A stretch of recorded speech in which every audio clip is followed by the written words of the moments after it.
Hello! In our previous video, we had looked at the formation of enolates, both with hydroxide and alkoxide bases and with lithium diisopropyl amide. And in this video, we're going to look at how we can use an enolate to do alpha alkylation. Okay, and we're going to use lithium enolates to do alpha alkylation.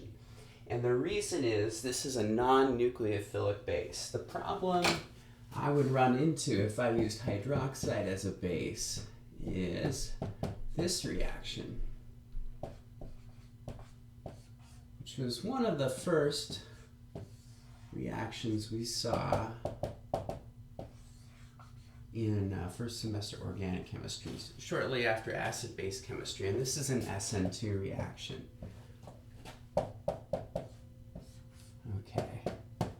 And so this is why we're going to use LDA as a base and not hydroxide.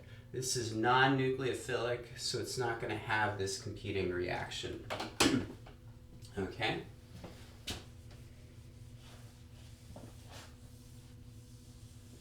Instead, what's going to happen is we're going to form our lithium enolate, and then the lithium enolate can act as a nucleophile in an SN2 reaction. We can react that with ethyl bromide in this case, and we can form a new CC bond. Okay, so let's number this here. 1, 2, 3, 4, 5. 1, 2, 3, 4, 5. So here we've taken a ketone and we've made another ketone, only it's a ketone with more carbons. Okay, so it's a way we can kind of lengthen our carbon chain. We're not doing a functional group interconversion. We're just lengthening the carbon chain. Okay, let's break this down just a little bit to familiarize ourselves with what's going on. Okay, so I'm going to start with my ketone here on the left.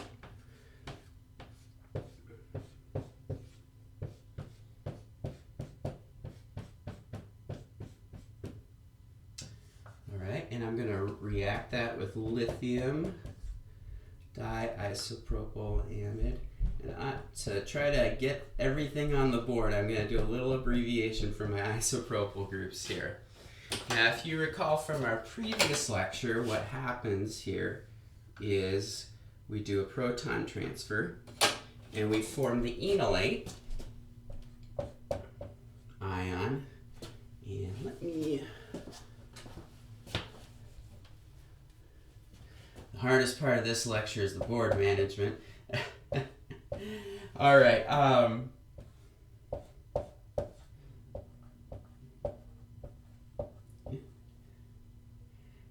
So, bear with me here. I am constructing an enolate. Okay, so this is one resonance form of the enolate where we've got the negative charge localized on that carbon. We could also draw a second resonance form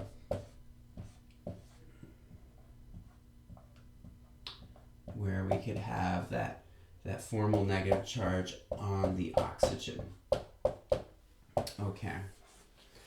And so at this point, so we've done a proton transfer to this point, and then plus diisopropylamine. Okay, and then we can have a second step where we can do an SN2 reaction, and this could happen from either resonance form.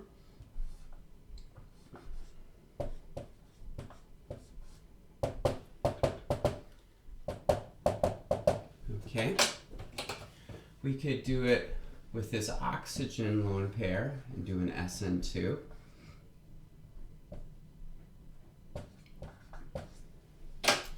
And that would get us to a product that we would refer to as the product of O-alkylation. So we're putting an alkyl group onto the oxygen.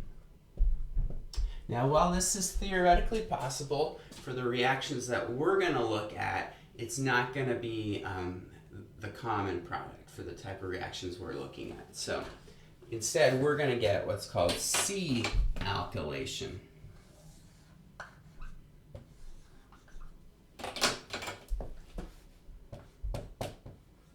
And that is also going to be an SN2 process.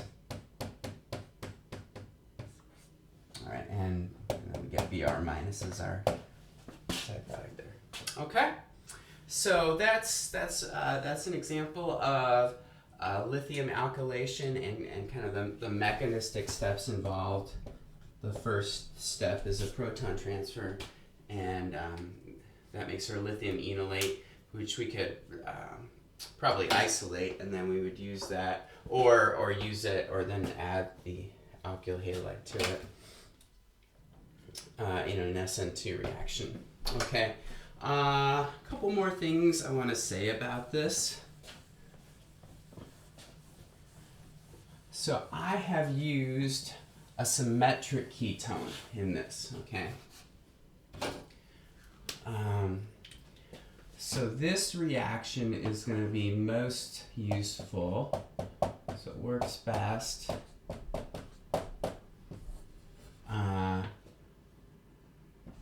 with symmetrical ketones. If you use an unsymmetrical ketone, we could form two different enolates, and each of those could get alkylated. So if you use an unsymmetrical ketone, you're probably going to get multiple products. All right. And then secondly, it works best not with aldehydes. Okay, this is going to work better with ketones.